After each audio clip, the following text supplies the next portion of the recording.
राहुल गांधी की सदस्यता जाने के बाद अब कांग्रेस के नेता मीटिंग पर मीटिंग कर रहे हैं। कार्यकर्ताओं को जोश दिलाने की तैयारी हो रही है। ग्राउंड लेवल पर पार्टी की प्रेजेंस दिखाने की कोशिश हो रही है।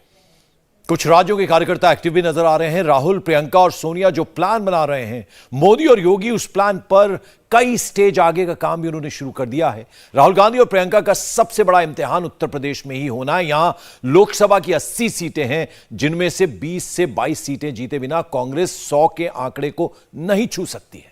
प्रियंका गांधी पिछले चुनाव में यूपी में कोई छाप, कोई असर नहीं छोड़ पाई थी। राहुल गांधी अपनी भारत जोड़ो यात्रा उत्तर प्रदेश के बॉर्डर को छूकर ही निकल गए। अखिलेश यादव अकेले चुनाव लड़ने का ऐलान कर चुके हैं।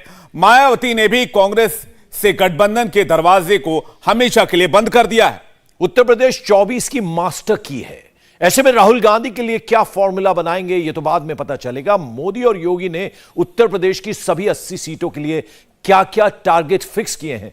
कांग्रेस, अखिलेश और मायावती के काउंटर के लिए सीट मोदी योगी के एमवाई की क्या स्ट्रेटेजी है, रणनीति है, इस रिपोर्ट में देखिए। फ्रीडम ऐप से सीखकर आपने मछली पालन शुरू किया है? अगर ऐसा है तो आप अपनी मछलियों को 1 करोड़ फ्रीडम ऐप के ग्राहकों को आप बिना किसी खर्चे के उन्हें बेच सकते हैं।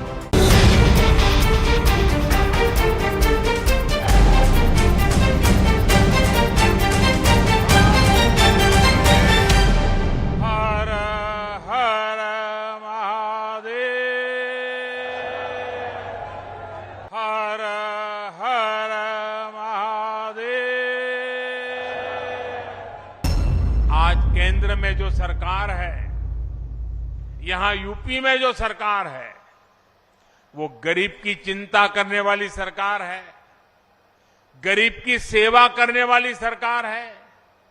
और आप लोग भले प्रधानमंत्री बोले, सरकार बोले, लेकिन मोदी तो खुद को आपका सेवक ही मानता है। इसी सेवा भाव से मैं काशी की, देश की, यूपी की सेवा कर रहा हूं।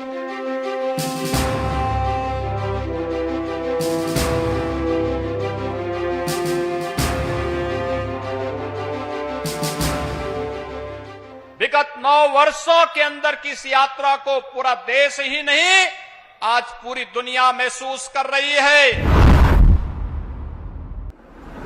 प्रधानमंत्री जी के यशस्वी नेतृत्व में आज भारत दुनिया के सामने एक मिसाल बना है।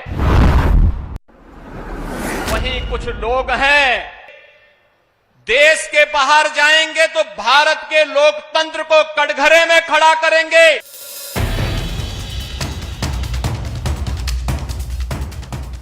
राहुल गांधी जी को कहा गया कि आप माफी मांगिए अपने वक्तव्य के लिए, तो उनके द्वारा कहा जाता कि नहीं, मैं माफी नहीं मांगूंगा। जाके प्रभु दारुण दुख दीना, ताके मति पहले हर लीना। और उनकी मति को प्रभु ने किस रूप में हरने का कार्य किया, वह दृश्य पूरे देश ने देखा है। योगी ने जो कहा, आज वो एकदम करेक्ट साबित हुआ। कांग्रेस के पूर्व अध्यक्ष राहुल गांधी आज से पूर्व सांसद हो गए हैं। पूरे देश में इस वक्त कांग्रेस राहुल गांधी के लिए प्रोटेस्ट कर रही है।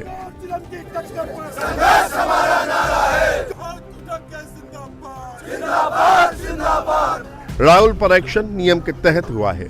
उन्हें गलती की सजा मिली है, लेकिन कांग्रेस इसके लिए भी पीएम को टारगेट कर रही है। लेकिन कांग्रेस ने जब ये सब किया तो पीएम मोदी ने आज क्या किया?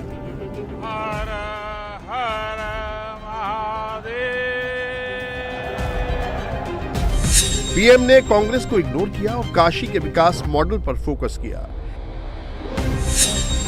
एक दिन में काशी को 1780 करोड़ की सौगात दी। विकास की बात की, टूरिज्म इंडस्ट्री के डेवलपमेंट की बात की, काशी की बात की और काशी विश्वनाथ की भी बात की। भाइयों और बहनों, काशी के विकास की चर्चा आज पूरे देश और दुनिया में हो रही है। जो भी काशी आ रहा है वो यहां से नई ऊर्जा लेकर जा रहा है। आप याद कीजिए 8-9 वर्ष पहले जब काशी के लोगों ने अपने शहर के कायाकल्प का संकल्प लिया था तो बहुत लोग ऐसे थे जिनको आशंकाएं थी। कई लोगों को लगता था कि बनारस में कुछ बदलाव नहीं हो पाएगा, काशी के लोग सफल नहीं हो पाएंगे।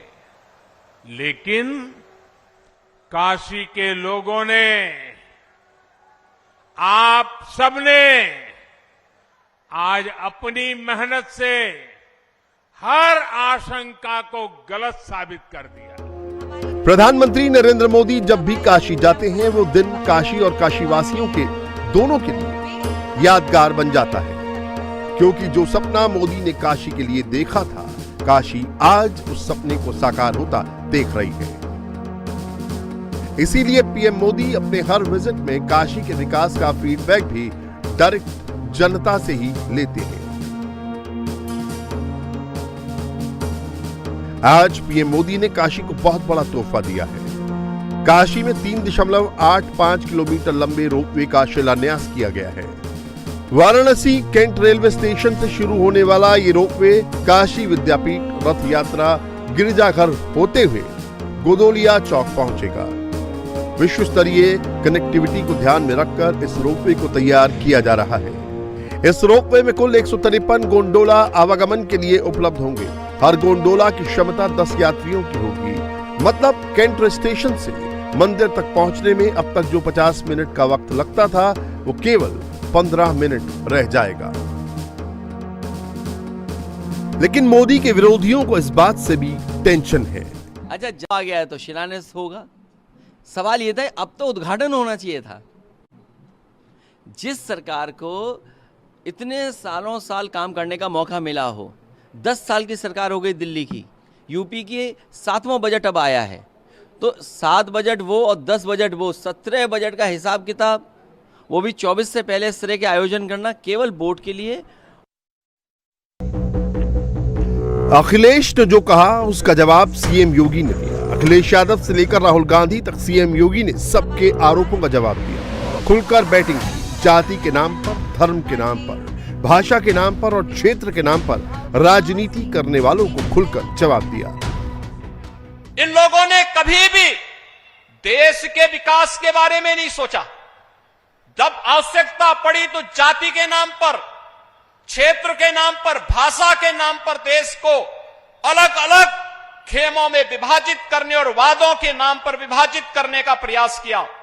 जब इन्हें अवसर प्राप्त हुआ तो इन लोगों ने देश में अपने स्वार्थ के लिए नक्सलवाद और आतंकवाद को बढ़ावा दिया। मतलब पहले नेता विकास के मॉडल पर सवाल उठाते हैं, फिर अगर वोट ना मिले तो ईवीएम को कटघरे में खड़ा करते हैं। कल शरद पवार के घर पर ईवीएम को लेकर जो मोर्चा बना, फ्रीडम ऐप से सीखकर आपने मछली पालन शुरू किया है। अगर ऐसा है तो आप अपनी मछलियों को 1 करोड़ फ्रीडम ऐप के ग्राहकों को आप बिना किसी खर्चे के उन्हें बेच सकते हैं। इंटरनेट से ईवीएम के हैकिंग को लेकर जो नैरेटिव सेट करने का प्लान रेडी हुआ, आज योगी ने उसे लेकर भी अपोजिशन लीडर्स पर डायरेक्ट अटैक किया। योगी ने कहा जो नेता अपनी क्रेडिबिलिटी खो चुके हैं वो ईवीएम की क्रेडिबिलिटी पर सवाल उठा रहे हैं। जिन लोगों को 2004 और 2009 में ईवीएम के माध्यम से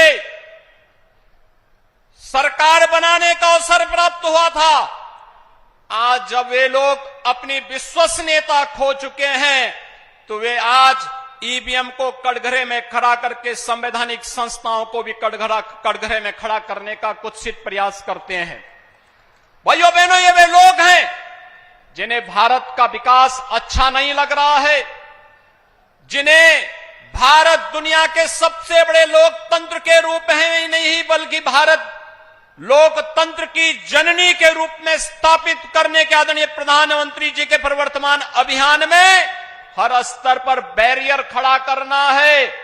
इंडिया टीवी हर वक्त हर जगह डाउनलोड करने के लिए सर्च करें India TV news Google play store या ऐप स्टोर पर।